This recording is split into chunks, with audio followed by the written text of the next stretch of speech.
Hi everybody. So today we're making my personal favorite dessert. We're making cookies.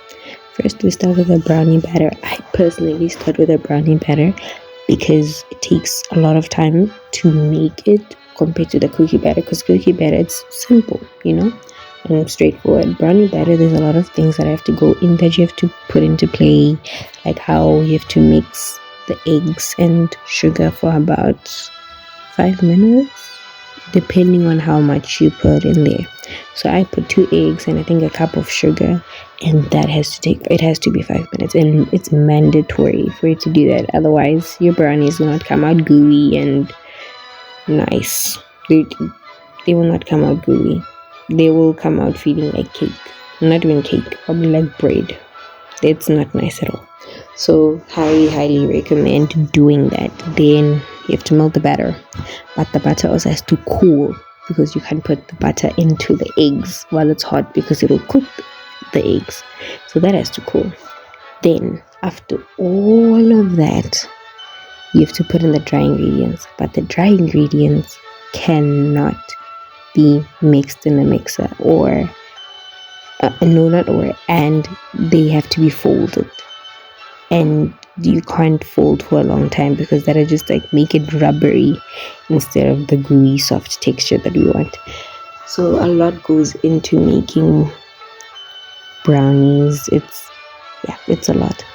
I personally like using parchment paper instead of the spray because I just like lifting the brownies or cookies or even brookies when I get them out the oven. I just lift it out, put it in a different tray because sometimes I'm not baking one thing at a time. I might be baking 2 or 3 things, so I might want to use that specific tray or even another one.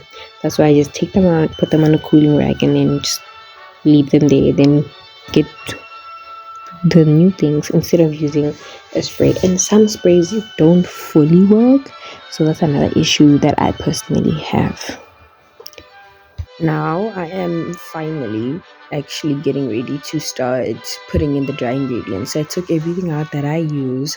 I obviously you have to use flour. I use self-raising flour personally instead of using all-purpose flour, because then if I use all-purpose flour, then I have to add in baking powder or baking soda, and I'm just lazy. Sorry, I'll just put self-raising flour one time, and then it'll do the trick for me.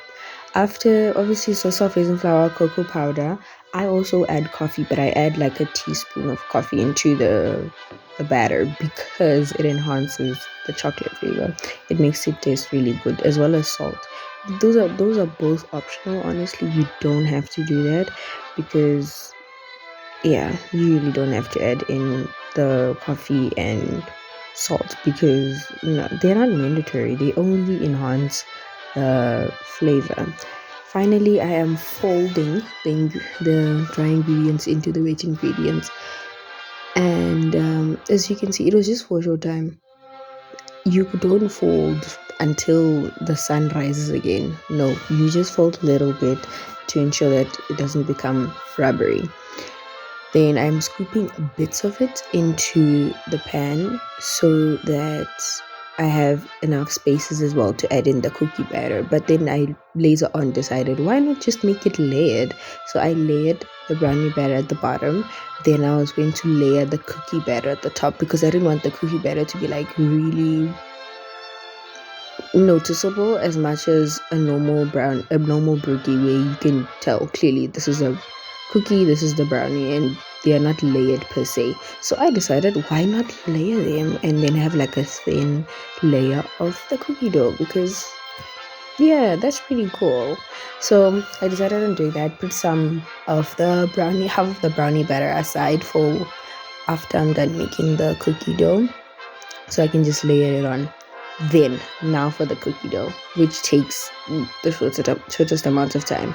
Here you just have to mix the sugars, both brown and white sugar, with the batter for I don't know how long I mix it. I just know I mix it until it's like creamy. You see here, it's not creamy per se. It's more like not chunks, but like it's not mixed in properly yet. So mix it all up until it's fully mixed, and also until it's like just easier to work with, because remember the butter is room temperature. So yeah, no, butter is just problems. I can't lie. This is problematic. Now I am finally adding in everything else. So that's what it looks like right after I'm done with the mixing of the batter and the two sugars. Then after that, that's when I add in the rest of the ingredients. So that's the egg. What else do I add? I don't remember. I just know I put in egg at some point, and then the flour. Oh, and vanilla essence. What else do I add? I want to say milk, but I know I don't put milk in cookies. I'm thinking of cinnamon rolls now. But anyway, so add in all the dry ingredients, and then once I'm done, I just mix that up and then lay it on the brownie batter. Yeah. Now I am finally layering it on. If you don't want to lay it the way I did, and you want to like lay it the way normal people do, you have to let the batter for the cookie dough cool. That way it will rise. Here I made sure that right after I was done, I didn't let it rise. I just immediately put it on and then flattened it out. That will make sure that will keep the dough flat. It will not grow. That's why when you're making cookies, you always like roll them up into like the cute little balls, and then you leave them on the baking tray for a few minutes to just cool. Not cool, but like rest a little. Then after that, you put them in the oven. It's very important that they cool, otherwise they will not grow. They will just they'll just flatten out and be boring, and it's just gonna be depressing. So you have to make sure you do that. Here I immediately put out the dough. Not put out the dough. Took out the dough, put it on the baking tray, and then just flattened it out over the cookie batter. Then after doing that, I put on the brownie batter, and then I was done.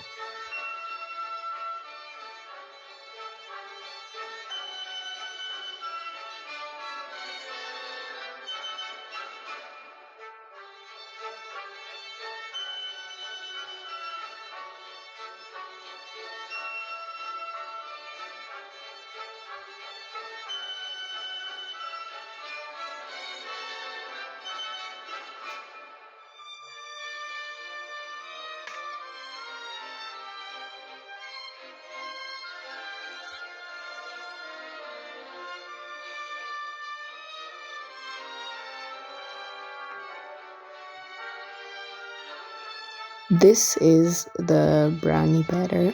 Right before you put it in, you immediately put it in, and then it bakes for about 30 to 35 minutes because it's layered and it needs to bake for a long time. After that, you have to take it out and then cool it. I cool it for about an hour to 2 hours because that's just how I am. But you don't have to cool it for that long. You can cool it from anywhere from 10 minutes going up.